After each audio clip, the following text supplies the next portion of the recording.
কাটছে গ্যাস সংকট, ঠিক হলো এলএনজি টার্মিনালের দুটি বয়লার, কাল আসছে আরও একটি কার্গো।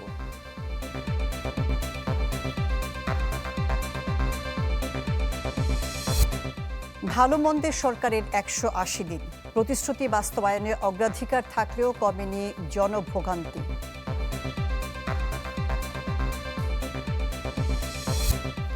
চলতি অর্থবছরে স্থানীয় সরকার নির্বাচন, বরাদ্দ ৬,০০০ কোটি টাকা, কমিশনের প্রস্তুতি শেষে ভোট।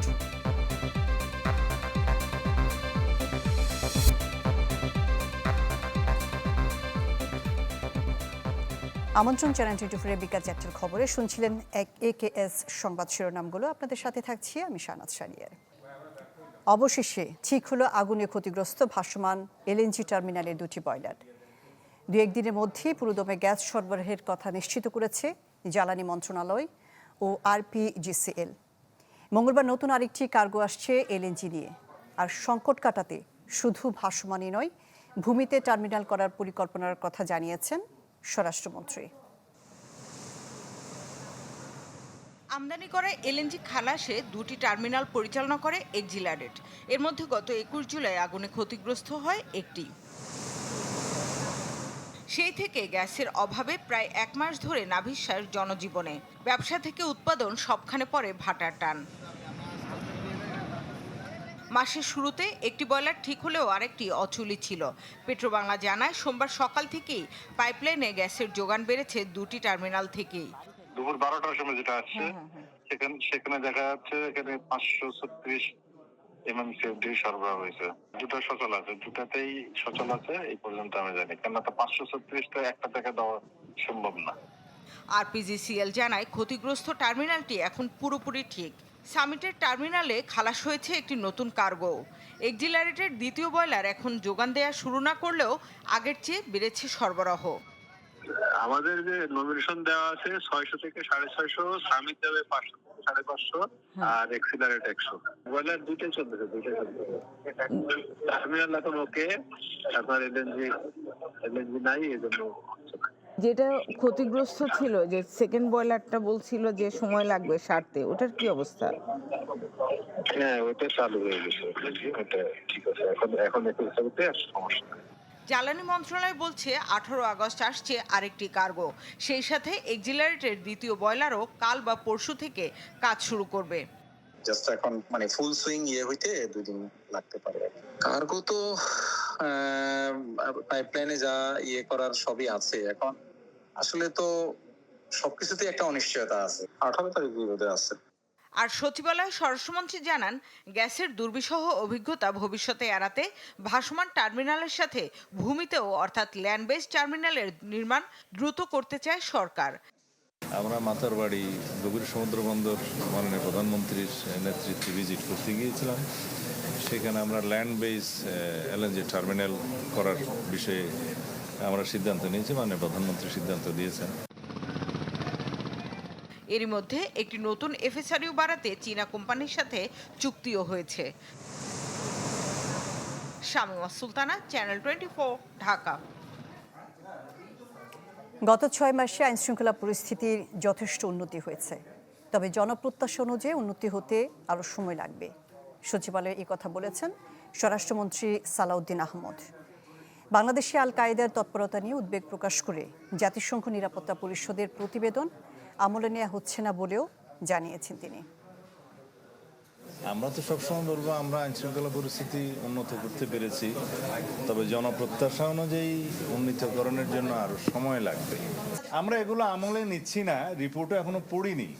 তাছাড়া আমি যতটুকু শুনেছি পত্রিকান্তরে, সেটা ওখানে বলা হয়েছে যে তারা একটা এজিউম করেছে, একটা অনুমান করেছে যে এরকম হতে পারে। তো অনুমান নির্ভর কোনো রিপোর্টের উপর আমরা দেখি।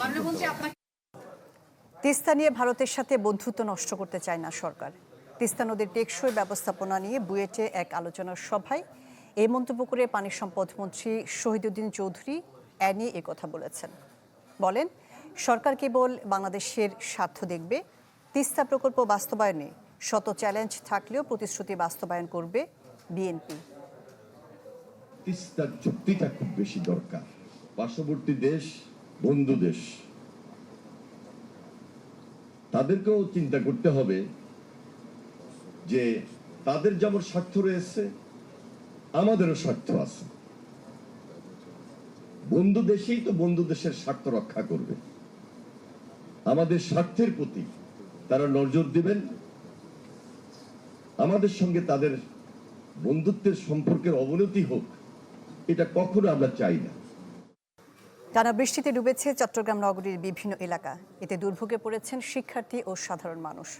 গতকাল রাত থেকে শুরু হয় বৃষ্টিপাত, যা আজ সকাল পর্যন্ত অব্যাহত থাকে।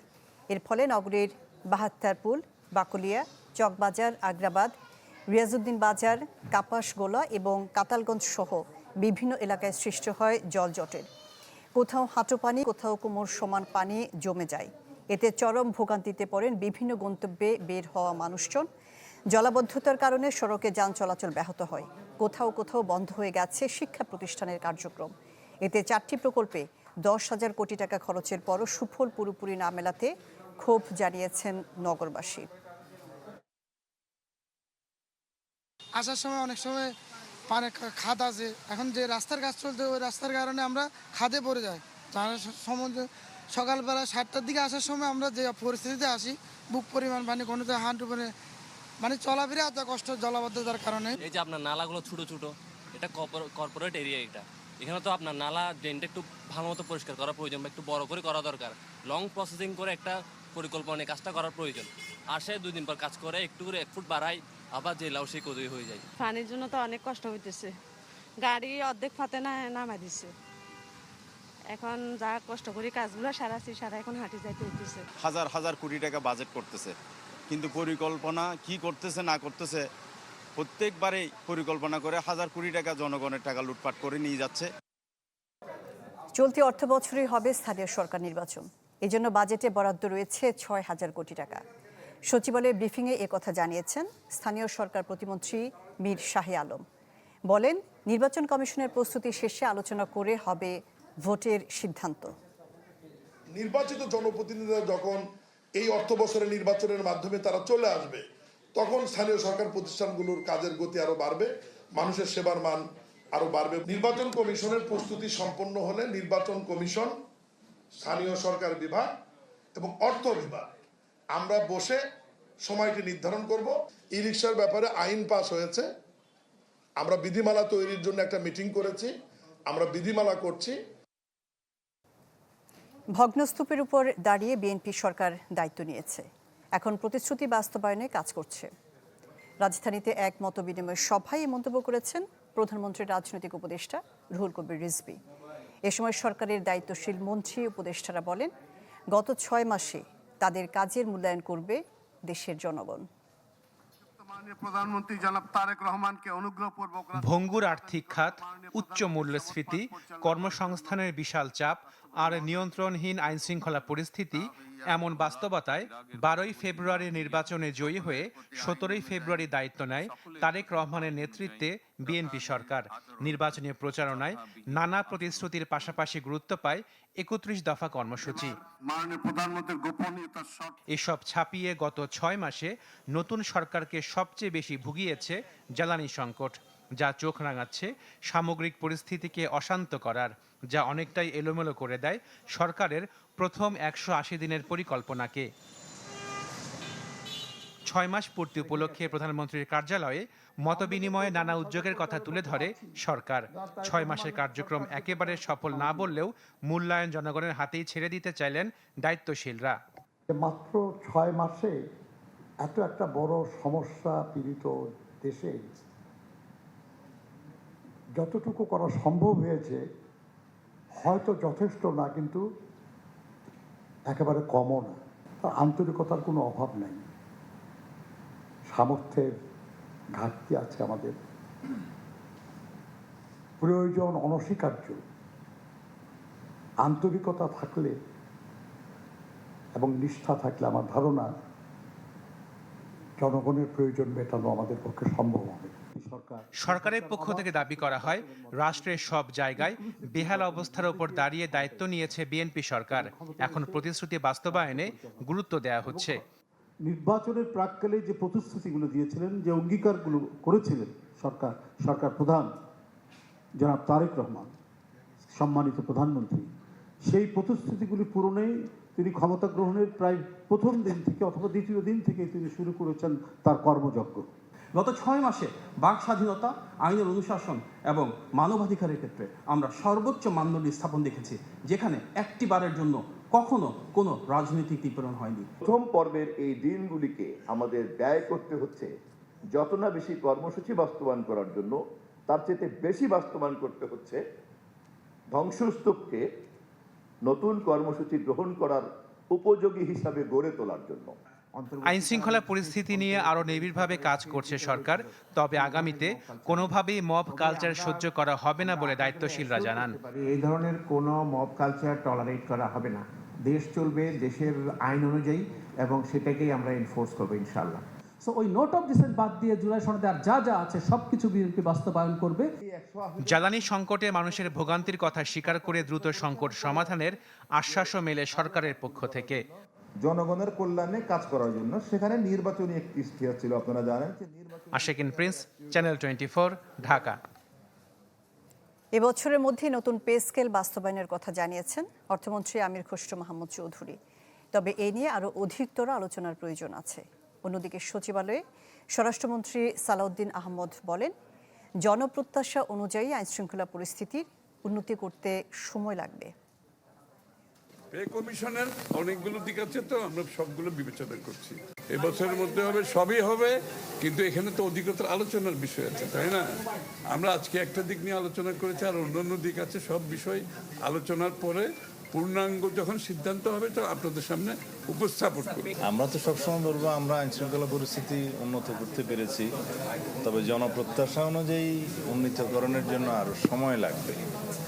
আমাদের এখন মাত্র 6 মাস পার হলো, এর মধ্যে আমরা অনেক সংস্কার কাজ করেছি এবং আইন শৃঙ্খলা রক্ষাকারী বাহিনীর প্রশংসনীয় বিভিন্ন উদ্যোগ আপনারা দেখতে পেয়েছেন। দেশে হাম উপসর্গের প্রাণ গেছে আরও 7 জনের। এদের মধ্যে 5 জনই ঢাকা বিভাগের। একই সময়ে নতুন করে হামের উপসর্গ দেখা দিয়েছে 1031 জনের শরীরে।